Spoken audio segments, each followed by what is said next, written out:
आज यूपी में विधानसभा चुनाव का ट्रेलर दिखा। यूपी के चुनावी मैदान में 3 दिग्गजों ने ताल ठोकी। मोदी और योगी के विरोधियों ने 3 तरफ से मोर्चा खोल दिया। सबके टारगेट पर मोदी और योगी रहे। प्रियंका ने कांग्रेस के इलेक्शन कैंपेन की शुरुआत प्रधानमंत्री मोदी के गढ़ वाराणसी से की है और मोदी के संसदीय क्षेत्र में कांग्रेस ने अच्छी भीड़ भी जुटाई। समाजवादी पार्टी के अध्यक्ष अखिलेश यादव सहारनपुर में थे। उन्होंने योगी सरकार की विदाई को लेकर बड़ी भविष्यवाणी की। तीसरा मोर्चा असदुद्दीन ओवैसी ने बलरामपुर में खोला। ओवैसी ने मुस्लिम वोटर्स को अपने पाले में खींचने के लिए धर्म का इस्तेमाल किया। वैसे धर्म की बात प्रियंका ने भी की। यूपी में हिंदू मुस्लिम वोट के धर्म कांटे पर यह स्पेशल रिपोर्ट। यूपी में अगले साल होने वाले विधानसभा चुनाव की तस्वीर क्या होगी, इसका पहला ट्रेलर आज दिखा। यूपी की सियासत पर असर डालने वाले 3 बड़े चेहरे एक ही दिन करीब करीब एक ही वक्त अलग अलग इलाकों में सियासी रण में उतरे। एक तरफ प्रियंका गांधी वाड्रा थी, जिन्होंने पूर्वांचल के वाराणसी में कांग्रेस के चुनाव अभियान का शंखनाद कर दिया। समाजवादी पार्टी के अध्यक्ष अखिलेश यादव ने पश्चिमी यूपी के सहारनपुर में ताल ठोकी, तो एआईएमआईएम के चीफ असदुद्दीन ओवैसी बलरामपुर के मैदान में। राजनीति के इन तीनों खिलाड़ियों की बात करेंगे, लेकिन पहले प्रियंका गांधी और कांग्रेस की बात करते हैं, जिसकी आज सबसे ज्यादा चर्चा है। प्रियंका गांधी के वाराणसी पहुंचने से रैली के मंच पर एड्रेस करने तक पूरा माहौल बदला दिखा। प्रियंका के काशी दौरे की शुरुआत मंदिरों के दर्शन और पूजा पाठ से। प्रियंका जब रैली के मंच पर पहुंची तो उनका स्वागत मंत्रोच्चार के साथ। प्रियंका लोगों को एड्रेस करने आई तो उनका अंदाज बदला हुआ था। प्रियंका ने भाषण की शुरुआत दुर्गा सप्तशती के श्लोक से की। आज नवरात्रि का चौथा दिन है। मैं व्रत हूँ तो मैं माँ की स्तुति से शुरू करना चाहती हूँ। या देवी सर्वभूतेषु शक्ति रूपेण संस्थिता नमस्तस्यै नमस्तस्यै नमस्तस्यै नमो नमः। सर्वमंगल मांगल्ये शिवे सर्वार्थ साधिके शरणे त्र्यंबके गौरी नारायण नमोस्तुते। मेरे साथ कहिए जय माता दी, जय माता दी, जय माता दी। प्रियंका के मुंह से निकले एक एक शब्द को समझने की जरूरत है। ये बदली हुई कांग्रेस की भाषा है। प्रियंका मंच से बता रही हैं कि नवरात्रि का चौथा दिन है और उन्होंने व्रत रखा है। आज नवरात्रि का चौथा दिन है। मैं व्रत हूँ। प्रियंका गांधी और उनके साथ आए नेताओं की मंदिर परिक्रमा इस मंच पर आने से पहले शुरू हो गई। प्रियंका गांधी महादेव की नगरी काशी आई तो सबसे पहले उन्होंने काशी विश्वनाथ मंदिर के दर्शन किए। विश्वनाथ मंदिर में प्रियंका ने विधि विधान से पूजा अर्चना की। काशी विश्वनाथ मंदिर में दर्शन पूजन के बाद प्रियंका ने अन्नपूर्णा मंदिर में मां का आशीर्वाद लिया।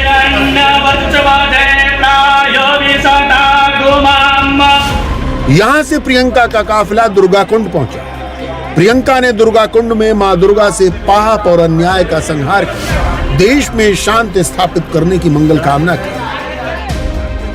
प्रियंका गांधी के मंदिर दर्शन पर विरोधी सवाल पूछ रहे हैं। उनके मंदिर दर्शन को यूपी चुनाव और राजनीति से जोड़ा जा रहा है। काशी विश्वनाथ मंदिर के दर्शन के बाद जब प्रियंका बाहर निकली तो उन्होंने सारे सवालों, सारे आरोपों को खारिज कर दिया। जब भी मैं बनारस आती हूँ, मैं काशी आती हूँ, ये मेरी आस्था है। चुनाव से कोई लेना देना नहीं है। प्रियंका गांधी को दुर्गा सप्तशती का श्लोक क्यों पढ़ना पड़ा, उन्हें ये क्यों बताना पड़ा कि उन्होंने व्रत रखा है, ये भी समझने की जरूरत है। यूपी में चुनाव है। यहाँ की राजनीति धर्म और जाति के इर्द गिर्द घूमती रही। धर्म जाति के नाम पर सरकार बनती बिगड़ती है। यूपी की पॉलिटिक्स में धर्म का क्या रोल है, प्रियंका समझ रही हैं। इसीलिए वो वाराणसी आई तो उन्होंने यूपी के हिंदू वोटर्स को एक मैसेज देने की कोशिश की। वो सच्चाई मैं आपके सामने रखना चाहती हूँ। प्रियंका की पब्लिक मीटिंग के लिए जो जगह चुनी गई वो खास है। प्रियंका की पहली पब्लिक मीटिंग के लिए प्रधानमंत्री नरेंद्र मोदी के संसदीय क्षेत्र वाराणसी को चुना गया। रैली रोहनिया के जगतपुर इंटर कॉलेज के मैदान पर हुई। इस बड़े मैदान को भरने के लिए कांग्रेस नेताओं की जिम्मेदारी पहले से फिक्स थी। अच्छी भीड़ जुटी तो मंच पर बैठे नेताओं के चेहरे खिल गए। लेकिन उससे भी खास प्रियंका गांधी ने शिव की नगरी काशी में हर उस प्रतीक का इस्तेमाल किया जो हिंदू वोटर की आस्था से जुड़ा है। प्रियंका ने काशी विश्वनाथ में भोलेनाथ की पूजा की, मां अन्नपूर्णा और मां दुर्गा के दरबार में हाजिरी लगाई, माथे पर चंदन लगाया, सिर पर चुनरी ओढ़ी, मंच पर दुर्गा सप्तशती का श्लोक पढ़ा। साथ ही ये भी बता दिया कि आज उनका नवरात्रि का व्रत है। प्रियंका ने प्रधानमंत्री मोदी की काशी से यूपी के हिंदू वोटर्स को एक मैसेज देने की कोशिश की। किसान न्याय रैली थी तो प्रियंका ने किसानों की जमकर बात की। सोनभद्र से लेकर लखीमपुर खीरी हिंसा तक को हाईलाइट किया। पूरी स्पीच के दौरान निशाने पर मोदी और योगी रहे। प्रियंका ने योगी पर वार करने के लिए सोनभद्र से लेकर लखीमपुर खीरी हिंसा तक का जिक्र किया। यहाँ से कुछ ही दूर सोनभद्र में 13 आदिवासी खेत में काम कर रहे थे।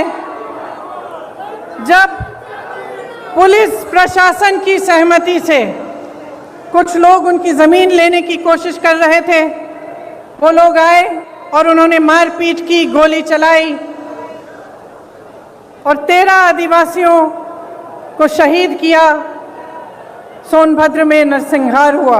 अगर हमारे देश में कोई कुचला जाता है, किसी के प्रति हिंसा होती है, किसी पर अत्याचार होता है और उसको न्याय मिलने की उम्मीद नहीं होती, तो किसके पास जाएगा? अगर सरकार, मुख्यमंत्री, प्रधानमंत्री, गृह राज्य मंत्री, विधायक सभी मिले हुए हैं, सभी अपनी पीठ मोड़ देते हैं उनकी तरफ, तो किसके पास जाए जनता? लखीमपुर खीरी मामले से सुपर एक्टिव हुई प्रियंका गांधी ने इसे बड़ा मुद्दा बना लिया। वाराणसी की रैली में प्रियंका ने बार बार लखीमपुर खीरी की बात की। ये देश भाजपा के पदाधिकारियों, उनके मंत्रियों, उनके प्रधानमंत्रियों की जागीर नहीं है। ये देश आपका देश है, आपका देश है। प्रियंका ने किसान आंदोलन की बात की, 3 कृषि कानूनों की बात की और फिर इन्हें लेकर सीधे प्रधानमंत्री मोदी पर हमला किया। दुनिया के कोने कोने तक हमारे प्रधानमंत्री घूम सकते हैं, अमेरिका जा सकते हैं, जापान जा सकते हैं, देश देश में भ्रमण कर सकते हैं, लेकिन अपने किसानों से बात करने के लिए अपने घर से मात्र 10 किलोमीटर दूर दिल्ली के बॉर्डर तक नहीं जा सकते। अपने आप को गंगा पुत्र कहने वाले हमारे प्रधानमंत्री ने गंगा मैया के आशीर्वाद से खेतों में फसल लहलहाने वाले करोड़ों गंगा पुत्रों का अपमान किया है। उनकी पूरी आमदनी, उनकी खेती, उनके फसल अपने खरबपति मित्रों को देने की साजिश की है। प्रियंका ने मोदी सरकार पर उद्योगपतियों के लिए काम करने का आरोप लगाया। प्रियंका ने कहा, मोदी सरकार में सिर्फ 2 लोग सुरक्षित हैं, एक मोदी जी के उद्योगपति दोस्त और दूसरे बीजेपी के नेता। इस देश में सिर्फ 2 तरह के लोग सुरक्षित हैं आज। एक जो भाजपा का सत्ताधारी नेता है वो, और दूसरा जो उसका खरबपति मित्र है। इस देश में ना मजदूर सुरक्षित है, ना मल्ला सुरक्षित है, ना निषाद सुरक्षित है, ना दलित सुरक्षित है, ना गरीब सुरक्षित है, ना अल्पसंख्यक सुरक्षित है, ना मेरी महिला बहनें सुरक्षित हैं। इस देश में सिर्फ प्रधानमंत्री, उनके मंत्रिमंडल के लोग, उनकी पार्टी के लोग जो सत्ता में हैं वो सुरक्षित हैं और उनके जितने भी खरबपति अमीर मित्र हैं वो सुरक्षित हैं। किसान न्याय रैली के जरिए प्रियंका गांधी की नजर वाराणसी की 8 विधानसभा सीटों के साथ साथ पूर्वांचल के 26 जिलों की 156 विधानसभा सीटों पर। 2017 के विधानसभा चुनाव में बीजेपी ने पूर्वांचल की 106 सीटों पर कब्जा किया था। समाजवादी पार्टी सिर्फ 18 और बीएसपी 12 सीट जीत पाई। अपना दल को 8 सीटें मिली, सुहेल देव भारतीय समाज पार्टी को 4, कांग्रेस को 4 और निषाद पार्टी को 1 सीट पर जीत मिली थी। 3 निर्दलीय उम्मीदवारों ने जीत दर्ज कराई थी। जाति और धर्म के आधार पर देखें तो पूर्वांचल में किसी एक जाति या धर्म का प्रभाव नहीं है। अगर जातिगत आंकड़ों की बात करें तो सबसे अधिक आबादी दलितों की है। इसके बाद पिछड़ी जातियां और फिर ब्राह्मण और राजपूत आते हैं। अगर धर्म के आधार पर बात की जाए तो मुस्लिम वोटर्स भी हार जीत तय करते हैं। पूर्वांचल में दलित वोटर्स 20 से 21% हैं। मुस्लिम वोटर्स करीब 15 से 16% हैं। यादव वोटर 13 से 14% हैं। ब्राह्मण 9 से 10%। राजपूत वोटर करीब 6 से 7%, निषाद वोटर 3 से 4%, राजभर 3 से 4%, कुर्मी 4 से 5%, मौर्य 4% और कुम्हार 2 से 3% है। इनके अलावा कई और छोटी जातियां भी चुनाव पर असर डालती हैं। पूर्वांचल में समाजवादी पार्टी की जमीन पर अच्छी पकड़ है। खुद अखिलेश यादव आजमगढ़ से सांसद हैं। हालांकि आज जिस वक्त प्रियंका वाराणसी में थी, समाजवादी पार्टी के अध्यक्ष अखिलेश यादव ने सहारनपुर में बिगुल बजाया। सहारनपुर के तीतरों में अखिलेश ने भी अपनी स्पीच की शुरुआत मां दुर्गा का नाम लेकर की। प्रार्थना कर रहा हूं मैं मां दुर्गा की और मां शाकुंभरी देवी के इसी तरह का आपका आशीर्वाद हम लोग पर बना रहे। अखिलेश यादव ने भी प्रियंका की तरह लखीमपुर खीरी का मुद्दा छेड़ा। अखिलेश ने कहा, जब तक आरोपी का पिता केंद्र में मंत्री है तब तक पुलिस सही ढंग से जांच नहीं कर सकती। पीड़ित परिवारों को इंसाफ नहीं मिल सकता। गृह राज्य मंत्री उनके बेटे पे आरोप और सरकार बचा रही हो, और जांच अगर करने कोई जाएगा तो बताओ कैसे जांच होगी। अगर कोई गृह राज्य मंत्री होगा तो पुलिस का कोई अधिकारी जाएगा तो पहले सैल्यूट मारेगा, सैल्यूट मार करके पूछेगा और पूछने के बाद फिर सैल्यूट मारेगा, तब जाएगा। तो बताओ कौन सी जांच हो जाएगी। अखिलेश यादव पश्चिमी यूपी में थे, जो यूपी में किसान आंदोलन का सेंटर है। इसलिए अखिलेश ने किसान आंदोलन और 3 कृषि कानूनों की जमकर बात की। अखिलेश ने मोदी और योगी सरकार पर किसानों का अपमान करने का आरोप लगाया। अन्नदाता हमारा पेट भरता है, हमें पहनने को कपड़े देता है, और उसको इस तरीके से अपमानित होना पड़ रहा। क्या क्या नहीं कहा जा रहा। किसान भाइयों, आपको मवाली कहा जा रहा, इनका बस चले तो आतंकवादी कह दें आपको। न जाने कितनी बार अपमानित होना पड़ा है, लेकिन हम अपने। अखिलेश ने समाजवादी पार्टी के नेताओं और कार्यकर्ताओं को चुनाव के लिए कमर कसने को कहा। अखिलेश ने कहा, अब ज्यादा दिन नहीं बचे, त्योहार के बाद योगी सरकार का सफाया हो जाएगा। पिछली बार 4 जनवरी को तारीख आ गई थी चुनाव की। 4 जनवरी को आज हम और आप लोग अक्टूबर में बातचीत कर रहे हैं, एक दूसरे से मिल रहे हैं। अभी त्योहार चल रहा है, नवरात्र के दिन हैं, दशहरा, दिवाली, सब त्योहार मनाइए, और दिन नहीं बचे हैं। हिसाब किताब लगाओगे तो बहुत कम दिन बचे हैं। ये जो सरकार में बैठे हुए अन्याय कर रहे हैं, उनके दिन बहुत कम हैं। इस बार जनता तैयार है भारतीय जनता पार्टी का सफाया करने के लिए। अखिलेश ने अपनी स्पीच में योगी आदित्यनाथ पर जमकर हमले किए। अखिलेश ने कहा, योगी ने कुछ काम नहीं किया, सिर्फ नाम बदले, रंग बदले। योगी आदित्यनाथ पर हमला करते करते अखिलेश भाषा की मर्यादा भी लांघ गए। राधे कृष्ण का, सीता राम कहा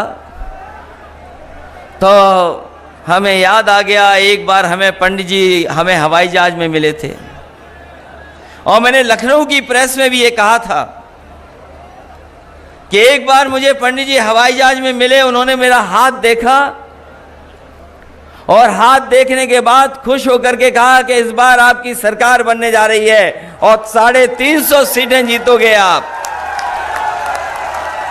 मैंने पंडित जी से विनम्र निवेदन करते हुए कहा कि 350 का तो आशीर्वाद दे दिया है, लेकिन एक हमारी तरफ से भी जोड़ दो। और जो आज आशीर्वाद दिया है आपने जो जोड़ियों का याद दिलाया है, हमारे लखनऊ वाले पे तो कोई जोड़ी नहीं है। एआईएमआईएम के अध्यक्ष असदुद्दीन ओवैसी बलरामपुर में थे। ओवैसी ने उतरौला विधानसभा के सादुल्ला नगर बाजार में शोषित वंचित समाज के सम्मेलन को एड्रेस किया, लेकिन घूम फिर कर बात मुसलमान पर आ गई। ओवैसी ने धर्म के आधार पर वोट मांगा। ओवैसी के निशाने पर समाजवादी पार्टी और बीएसपी रहे। ओवैसी ने कहा, यूपी की सत्ता में बैठी पार्टियों के लिए मुस्लिम वोट की कोई अहमियत नहीं है, इसलिए मुसलमानों को अपनी ताकत दिखाने के लिए एआईएमआईएम को वोट देना होगा। मैं उतरौला और उत्तर प्रदेश के मुस्लिम अकलियत को पैगाम देने आया हूं कि टिकट क्यों मांगते हो, तुम टिकट बांटने के आज मौकफ में हो। तुम 19% हो उत्तर प्रदेश में, तुम 19% आबादी में हो और 27% उत्तर प्रदेश के जेलों में मुसलमान हैं। उत्तर प्रदेश में अगर आप अपनी अहमियत चाहते हैं, उत्तर प्रदेश में आप अगर अपनी वोट के वजन को देखना चाहते हैं, तो मुत्तहदा तौर पर मजलिस के अपने वोट का इस्तेमाल करिए। ओवैसी ने लखीमपुर खीरी हिंसा की बात भी की। केंद्रीय गृह राज्य मंत्री अजय मिश्रा के बेटे के बहाने सीधे प्रधानमंत्री मोदी पर निशाना साधा। नाश्ता खिलाया जाता है, ऐसा लग रहा था कि बबुआ अपने सास और ससुराल में मिलने गया है, अपने सास और ससुरे से मिलने गया, खाने नहीं गया। हर थोड़ी देर को चाय, बिस्किट, समोसा, क्या क्या हो रहा था। आप बताइए फिर क्या हो रहा। अच्छा, फिर सवाल यह पैदा होता है कि नरेंद्र मोदी ने अजय मिश्रा को कैबिनेट से क्यों नहीं निकालते? निकालना चाहिए ना। अगर बाप मंत्री हो, गाड़ी बाप की हो और बाप की गाड़ी से 5 लोगों की मौत हो जाती है और बाप खुद कह रहा है कि मेरी गाड़ी है, बाप खुद कहता है अपनी तकरीर में कि सुधर जाओ वरना तुमको 2 मिनट में सुधार देंगे। तकरीर के 2 दिन के बाद 5 किसानों को मार दिया जाता है, उनका कत्ल कर दिया जाता है, उनका मर्डर कर दिया जाता है, उनकी हत्या कर दी जाती है, तो नरेंद्र मोदी मंत्री को नहीं हटाते। ओवैसी यहीं रुक सकते थे, लेकिन उन्होंने लखीमपुर खीरी मामले को हिंदू मुसलमान का नया एंगल दे दिया। नरेंद्र मोदी मंत्री को नहीं हटाते, क्यों नहीं हटाते बोलो आप? क्यों नहीं हटाते नरेंद्र मोदी, बताइए ना। इसलिए नहीं हटाते क्योंकि अजय मिश्रा का ताल्लुक ऊंची जात से है, आला जात से है। इसीलिए नरेंद्र मोदी बोल रहे नहीं नहीं, चुनाव आ रहे, आला जात के, ऊंची जात के वोट नहीं मिलेंगे, इनको हम बचाएंगे। अगर आशीष की जगह उसका नाम अतीक होता, आशीष की जगह उसका नाम अतीक होता, तो क्या बुलडोजर नहीं गिर जाता उसके घर के ऊपर? क्या बुलडोजर नहीं गिरता? तो नाम आशीष है, अतीक नहीं है, तो कहा कि आशीष है तो हमारा शिशु है, हम इसको बचाएंगे। अतीक है तो गुंडा है, बाहुबली है, माफिया है, और आशीष जो है लोकप्रिय नेता है। ओवैसी खुलकर हिंदू मुसलमान कर रहे हैं। वो सोच समझकर ऐसी जगहों पर अपने कार्यक्रम कर रहे हैं जहां मुस्लिम वोटर असरदार हैं। बलरामपुर को भी इसीलिए चुना गया। बलरामपुर में करीब 37% वोटर मुसलमान हैं। उतरौला जहां ओवैसी का कार्यक्रम था, वहां तो हिंदू और मुसलमान करीब करीब बराबर हैं। ओवैसी की नजर इन्हीं मुस्लिम वोटों पर है, लेकिन ओवैसी का बार बार यूपी आना सबसे ज्यादा समाजवादी पार्टी को चुभ रहा है, क्योंकि अब तक मुसलमान समाजवादी पार्टी को बड़ी तादाद में वोट करते रहे। अगर ओवैसी ने इस वोट बैंक में सेंध लगाई तो समाजवादी पार्टी का पूरा खेल खराब हो सकता है। लखीमपुर में हुई हिंसा को लेकर पॉलिटिकल पिक्चर तो साफ हो गई है, लेकिन जिस सबसे बड़े किरदार को लेकर पूरी सियासत में तूफान मचा हुआ है, उसे लेकर कुछ एक्सक्लूसिव जानकारी मिली है। हम बात कर रहे हैं केंद्रीय गृह राज्य मंत्री अजय मिश्रा के बेटे आशीष मिश्रा की, जो इस केस में मुख्य आरोपी है और इस वक्त जेल में है। 10 मिनट की स्टोरी देखेंगे, आपको पता चलेगा कि आशीष मिश्रा के पास अब क्या ऑप्शंस बचे हैं। लखीमपुर खीरी के 54 मिनट बहुत अहम हैं। ये वो 54 मिनट हैं जो आशीष मिश्रा की लोकेशन बता देंगे। आशीष मिश्रा जीप चला रहा था, या वहां था ही नहीं। लखीमपुर खीरी में जब जीप ने किसानों को रौंदा, जब ये पूरी हिंसा हुई, ये पूरा वाकया दोपहर के 2:30 बजे से 3:30 बजे के बीच का है और इसीलिए आशीष मिश्रा को लेकर सवाल बरकरार है।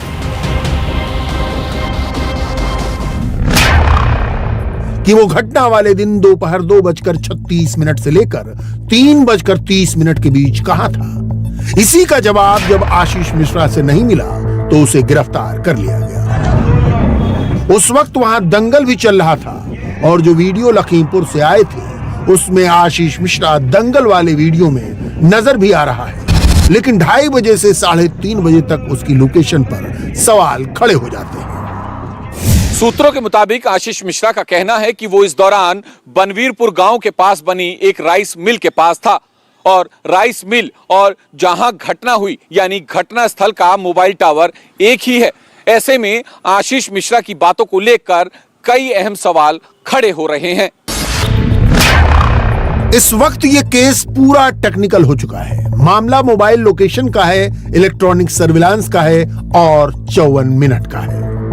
लखीमपुर हिंसा केस में केंद्रीय गृह राज्य मंत्री अजय मिश्रा के बेटे आशीष मिश्रा से तकरीबन 12 घंटे तक मैराथन पूछताछ हुई, जिसके बाद उसे गिरफ्तार कर लिया गया।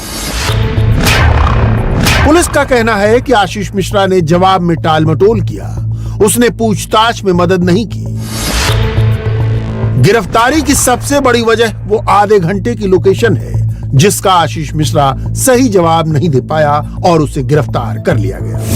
आधी रात को आशीष को सीजीएम के सामने पेश किया गया, जहां उसे सोमवार तक न्यायिक हिरासत में भेज दिया गया।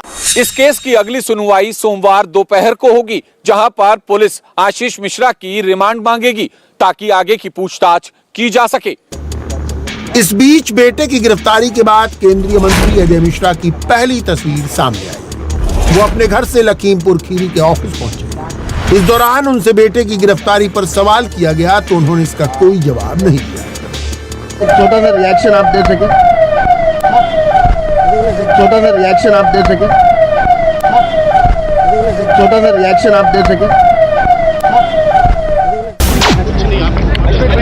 वहीं पूछताछ के दौरान शर्ट के कलर के पेच में भी आशीष मिश्रा उलझ गया। पुलिस सूत्रों के मुताबिक घटना के वक्त थार गाड़ी आशीष मिश्रा ही चला रहा था, क्योंकि पहले कहा गया था कि थार के ड्राइवर हरिओम को मार दिया गया। घटना के वक्त उसने पीली शर्ट पहनी थी, लेकिन जो वीडियो सामने आया उसमें थार चला रहे शख्स की शर्ट का रंग सफेद दिख रहा है।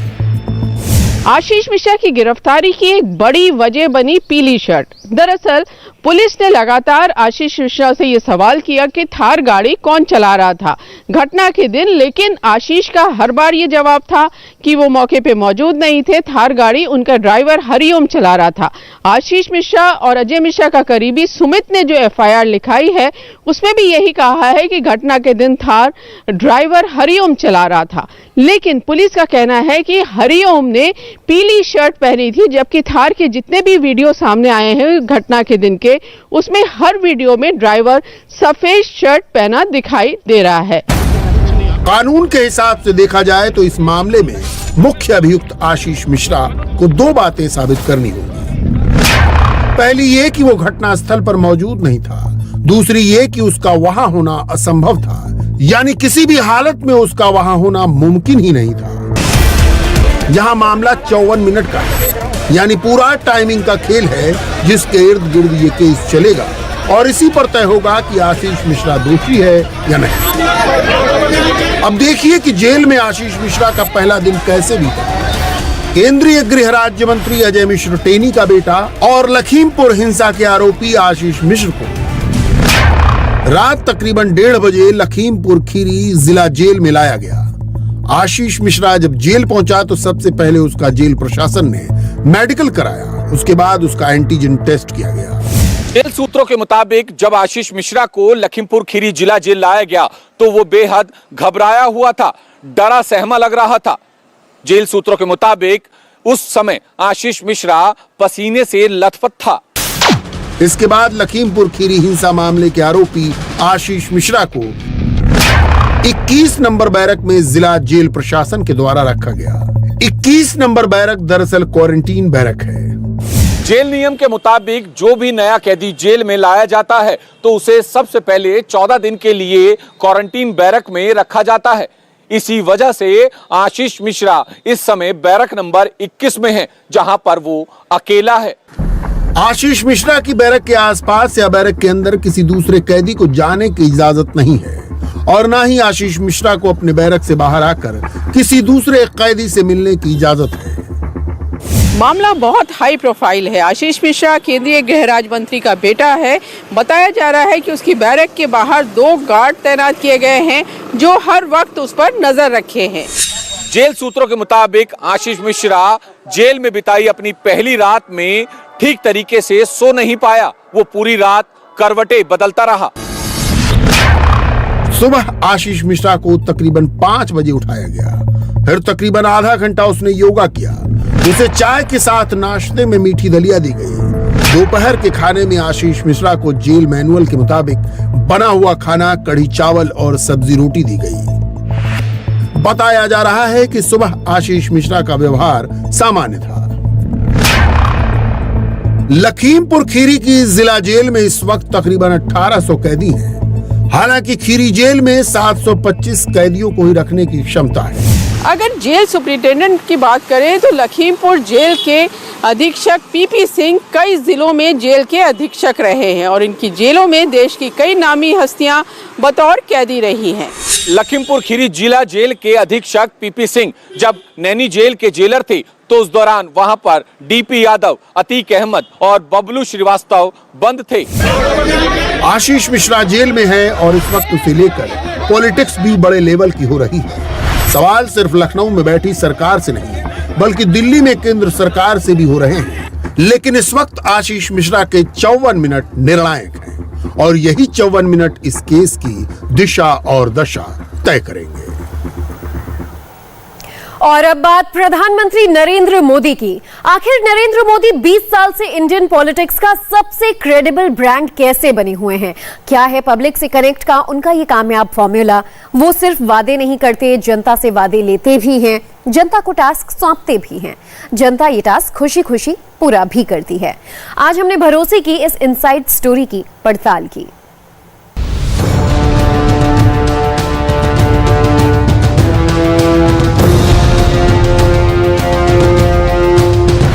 ये समय है जो सबका इतिहास लिखेगा। उनका भी जिनके लिए सत्ता विलास का प्रतिष्ठान है, मगर नरेंद्र मोदी के लिए ये परिवर्तन का प्रावधान है। इसे समझने के लिए आपको बीते 20 साल के मोदी का मूल्यांकन करना होगा। सत्ता की बागडोर थामे मोदी के साइके का अध्ययन करना होगा।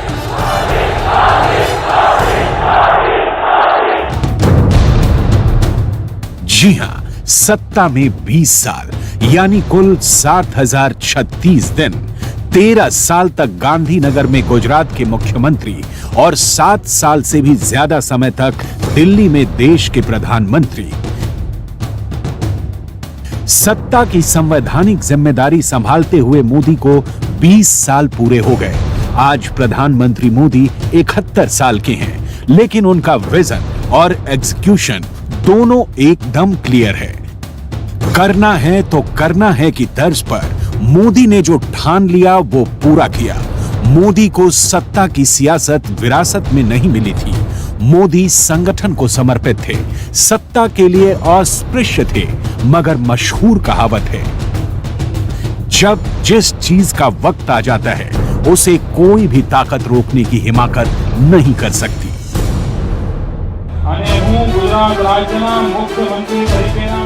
मोदी राजनीति के पथ पर गुजरात से चले थे। सत्ता संभालने के लिए वो लौटकर गुजरात ही आए। भुज के भूकंप की विनाश लीला थी। सत्ता में बैठी बीजेपी की अंदरूनी उथल पुथल थी। इसी के बीच मोदी को मुख्यमंत्री केशुभाई पटेल से रिप्लेस किया गया। 7 अक्टूबर 2001 को मोदी गुजरात के सीएम बने। भुज के पुनर्निर्माण से जो गुजरात मॉडल एक बार एस्टैब्लिश हुआ, मोदी ने फिर पीछे मुड़कर नहीं देखा। 5 महीने बाद ही चुनाव हुए और मोदी अपने विजन, एक्शन और एग्जीक्यूशन की बदौलत 182 में से 127 सीटें हासिल की। 2001, 2002, 2007, 2012 मोदी के विरोधियों के लिए आज भी ये एक पहेली है कि मोदी एक के बाद एक कैसे चुनाव जीतते रहे, तमाम विरोध के बाद कैसे बढ़ते रहे। कहने वाले तो उन्हें गुजरात में मौत का सौदागर तक कह रहे थे। जिन्हें मोदी की गायबाना अकूत पर यकीन है, वो मानते हैं कि मोदी अजात शत्रु हैं, किसी को अपना शत्रु नहीं बनाते, मगर उनके भीतर बाली का बल है। उनके सामने आते ही विरोधी अपनी आधी ताकत उनके हाथ गवा देता है। मोदी ऐसी चुटकियों पर सिर्फ आनंद लेते हैं। इनकी समस्या ये है कि वो मोदी का पूरा अध्ययन नहीं करते हैं।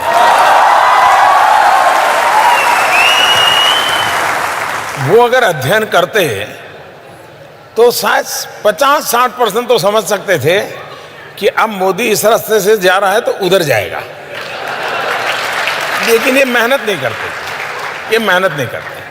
अब ये उनका प्रॉब्लम है। दूसरा, उनको जो बाहर के लोग दाना पानी डालते हैं, उसी को उसमें से वो चीज बनाने की कोशिश करते हैं। अब देखिए, वो कह रहे हैं कि मसूद अजहर को इलेक्शन के टाइम पे उनको डेजिग्नेट कर दिया टेररिस्ट। तो इनका प्रॉब्लम क्या है जी, पुलवामा हुआ और एकदम चालू पड़ गए, मोदी क्या कर रहा है, मोदी क्या कर रहा है, मोदी क्या कर रहा है। 40 लोग मारे गए, आपने देखा होगा, सुबह शाम मोदी क्या कर रहा है, मोदी क्या कर रहा है। अब किया तो किया क्यों।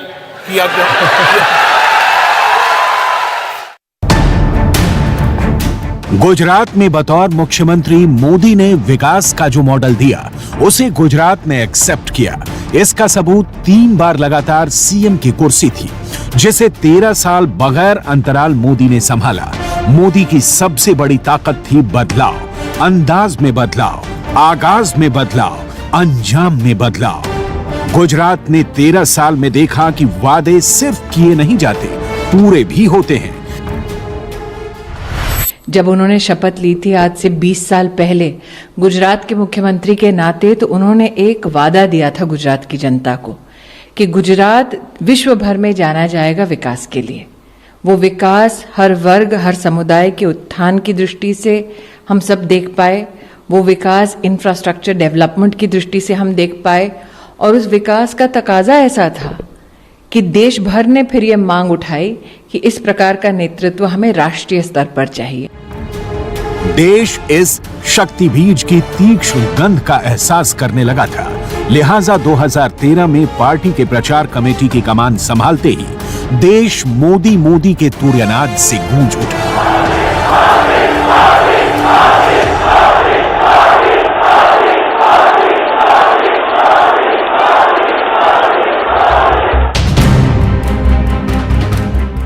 मोदी अपने विजन को अंजाम तक पहुंचाने के लिए केवल सरकारी मशीनरी के भरोसे नहीं रहे। मोदी ने गुजरात में अपना एक अलग पीपीपी मॉडल बनाया। आप कह सकते हैं पॉलिटिक्स ऑफ पब्लिक पार्टिसिपेशन। यह जनता को भावनात्मक अपील के साथ जोड़ने की, जनता से निजी तौर पर कनेक्ट बनाने की वो तकनीक थी जिसके बीच में ना सरकारी मशीनरी थी, ना महकमों के मध्यस्थ थे। मोदी थे और उनका दिया टास्क था।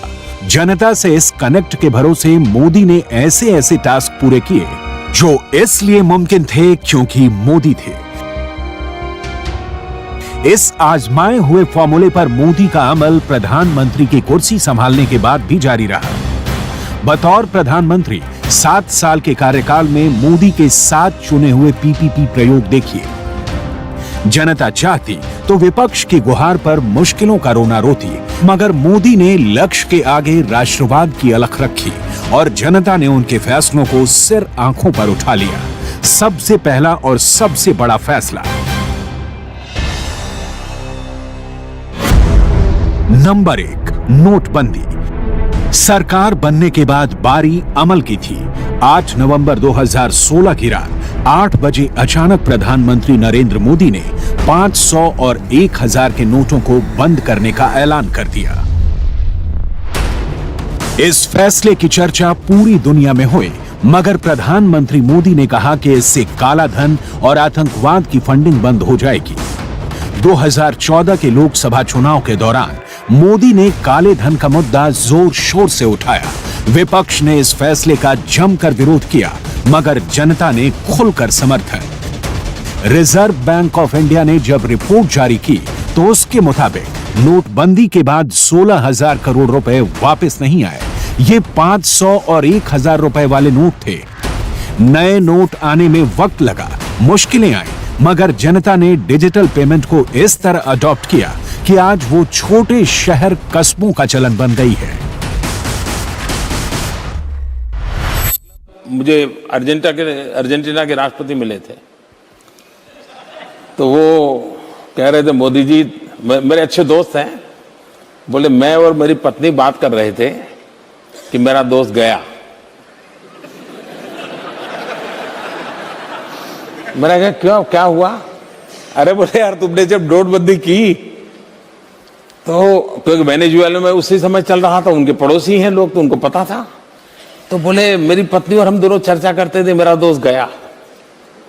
86% करेंसी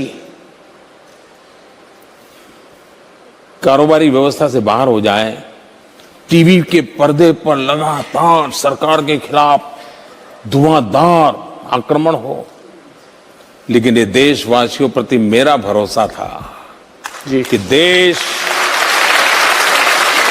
मेरा देश ईमानदारी के लिए जूझ रहा है। Number 2, GST.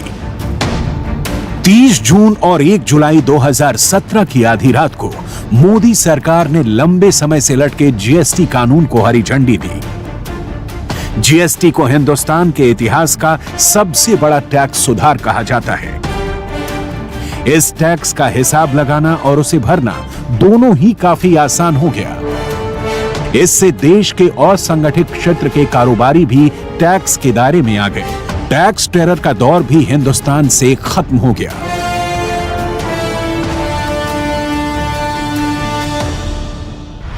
मेरे साथियों, एक बार आप ठान लेंगे तो मैं विश्वास से कह सकता हूं कि टैक्स चोरी करने की हिम्मत कोई नहीं कर पाएगा।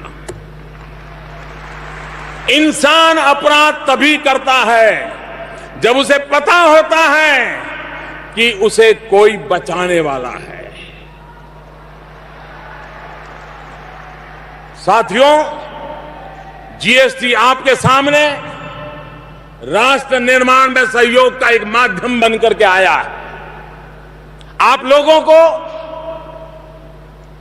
तक पहुंचे, लोगों से बात कीजिए, आप लोगों के पास पहुंचे, उनको जागरूक करिए, ईमानदारी की मुख्य धारा में आने के लिए प्रेरित करिए। Number 3, lockdown. 25 मार्च 2020 को प्रधानमंत्री ने देश भर में लॉकडाउन लगाने का ऐलान किया। कोरोना से जंग में ये फैसला लेने की हिम्मत बड़ी बड़ी अर्थव्यवस्थाओं ने नहीं दिखाई। इस लॉकडाउन में दवा के साथ हर चीज बंद थी, मगर 1 महीने का ये लॉकडाउन महामारी की विभीषिका के साथ आगे बढ़ता रहा। जिस वक्त पीएम मोदी ने इसका ऐलान किया था, उस वक्त तक देश में इस जानलेवा वायरस के केवल 500 मामले ही थे, मगर कोरोना की दूसरी लहर ने एहसास कराया कि लॉकडाउन का फैसला कितना जरूरी था।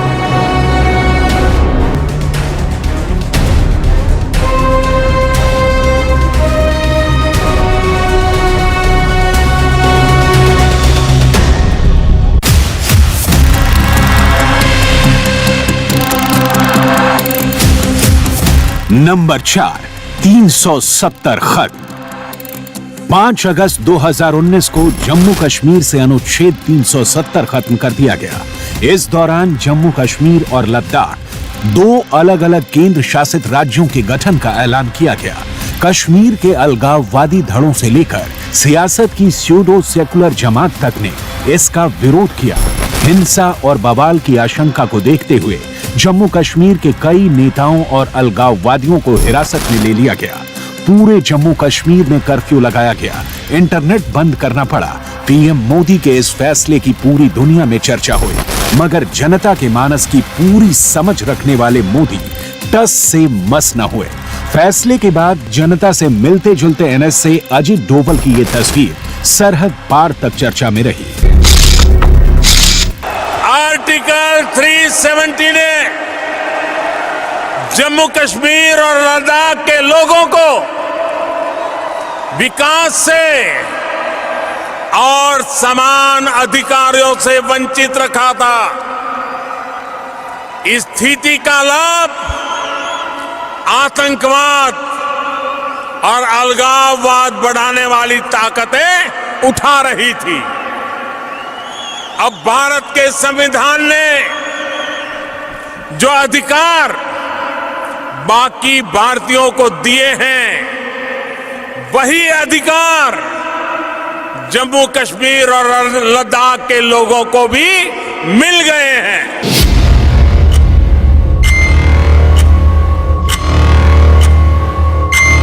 नंबर 5, 3 तलाक।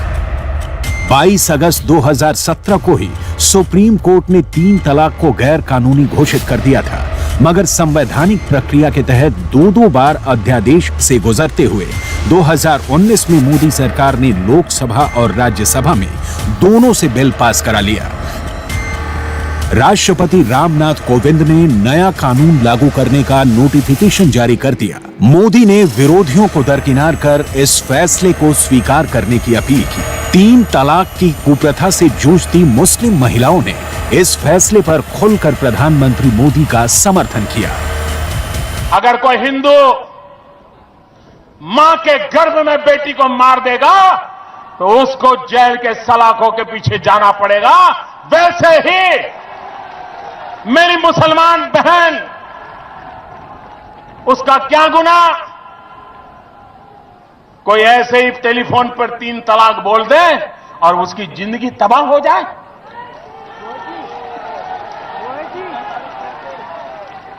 क्या मुसलमान बेटियों के हकों की रक्षा होनी चाहिए कि नहीं होनी चाहिए? क्या मुसलमान माताओं बहनों को रक्षा मिलनी चाहिए कि नहीं मिलनी चाहिए? क्या मुसलमान बहनों को समानता का अधिकार मिलना चाहिए कि नहीं मिलना चाहिए? कुछ मुस्लिम बहनों ने अदालत में अपने हकों की लड़ाई लड़ी। सुप्रीम कोर्ट ने हमें पूछा कि आप भारत सरकार क्या कहती है। हमने साफ साफ अपने शब्दों में कहा कि माताओं बहनों पर कोई अन्याय नहीं होना चाहिए, संप्रदाय के आधार पर भेदभाव नहीं होना चाहिए।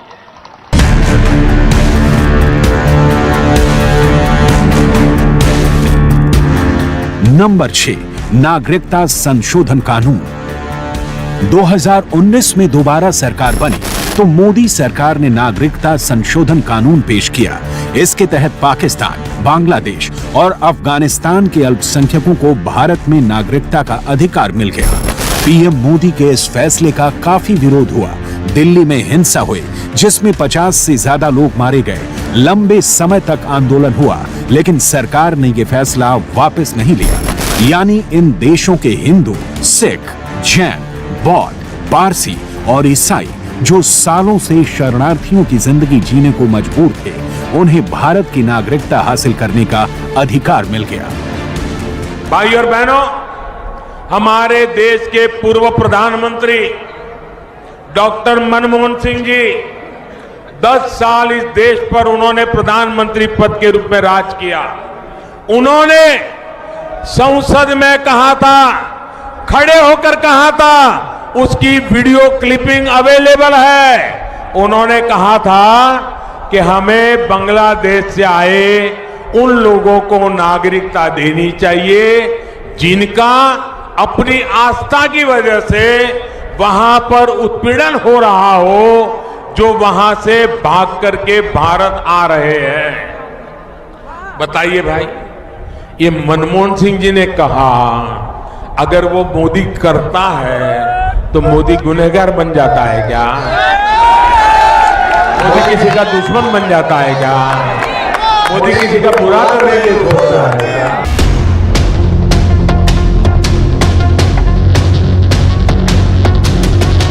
नंबर 7, स्वच्छता अभियान। 2 अक्टूबर 2014 सरकार बनने के बाद पहली बार प्रधानमंत्री नरेंद्र मोदी ने गांधी जयंती पर स्वच्छ भारत अभियान की शुरुआत की। इसे शुरू करते हुए पीएम मोदी ने लोगों से अपने आसपास साफ सफाई रखने की गुजारिश की। बाद में सरकार ने स्वच्छता टैक्स यानी सेस भी लागू किया। पीएम मोदी के इस अभियान का व्यापक असर भी दिखा। सरकार ने साफ सफाई के लिए जिले स्तर पर प्रतियोगिताएं शुरू की, मगर जिस तरह पीएम मोदी ने खुद झाड़ू लगाकर और समंदर किनारे सफाई कर जनता की भागीदारी सुनिश्चित की, वो पहले नहीं देखी गई थी। सियासत में कोई ब्रांड कैसे बनता, कैसे जनता के दिल पर राज करता है, इस लिहाज से नरेंद्र मोदी पॉलिटिकल साइंस की परफेक्ट केस स्टडी है। इंडिया टीवी हर वक्त हर जगह डाउनलोड करने के लिए सर्च करें India TV news Google play store या ऐप स्टोर पर।